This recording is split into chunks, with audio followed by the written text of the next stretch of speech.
Je m'appelle Flavie, je suis comédienne depuis à peu près 30 ans maintenant. Et c'est cet art de la transmission qui m'a amenée petit à petit vers l'art oratoire. Une des choses qui est essentielle au sein d'Eloquentia, c'est d'aborder la transmission comme vecteur d'émancipation. Donc d'un métier de comédienne de 30 ans sous les projecteurs, je suis passée de l'autre côté, dans l'ombre, et ça me va tout à fait. L'expression scénique, c'est le mot, l'étiquette qu'on a trouvé pour le moment pour parler du théâtre au sein de l'art oratoire. Il y a deux grands piliers, il y a la rhétorique et l'expression scénique. L'un ne va pas sans l'autre. Mais si l'un fait appel à la structure et à la capacité à délivrer un message, à faire preuve d'introspection, bien évidemment, en lien avec des valeurs, ça c'est notre manière d'aborder la rhétorique façon Eloquentia. On est plus donc sur un terrain, allez, j'oserais le dire, de savoir-faire.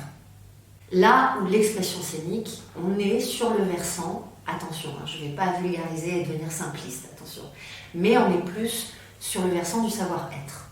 L'expression scénique, c'est ni plus ni moins l'incarnation du discours. Ma manière de l'aborder, c'est de dire comment on crée l'alliance avec le public, quel que soit le public.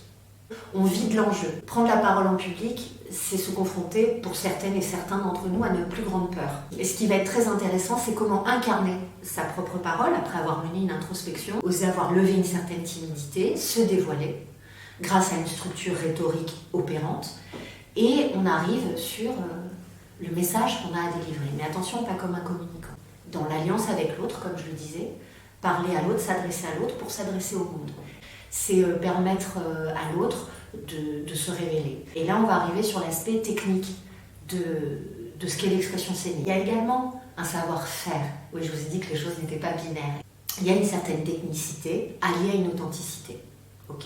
Alors, une fois que j'ai dit ça, comment on fait, ma bonne dame? On va aller d'abord s'intéresser à notre respiration, faire silence en soi, se relier à soi, à son souffle, comprendre quelles sont les émotions qui sont en train de nous traverser, comment gérer également le stress, et puis se mettre en relation avec l'autre.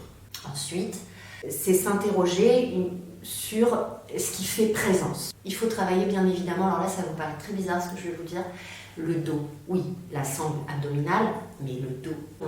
On travaille sur une certaine verticalité.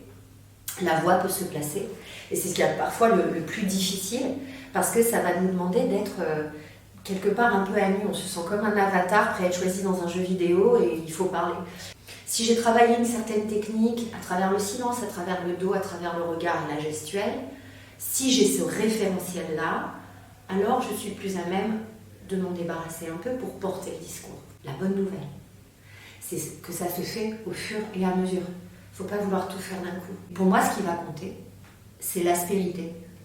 C'est le petit défaut. Ce qui va compter pour moi, c'est la conviction. Pas pour vendre sa bagnole, pour entrer en relation, à partir d'un socle de valeurs et de ce qu'on a à transmettre. On est soutenu par une chose essentielle qui est pour moi l'intention. C'est ce qui prévaut, c'est l'intention. Et qui va nous amener une certaine authenticité. Une dernière chose que j'ai oublié de dire, mais qui est essentielle, c'est le petit grain de folie. Et il ne faut pas l'oublier celui-là. Ce qui va nous amener sur une créativité. Vraiment. C'est juste oser. Oser être soi. Et ça fait bouger les lignes. Puis les murs, ils sont moins rapprochés. On se sent un petit peu plus libre. Et comme ça, on est en signe de reconnaissance les uns avec les autres. C'est un petit peu plus simple, je crois.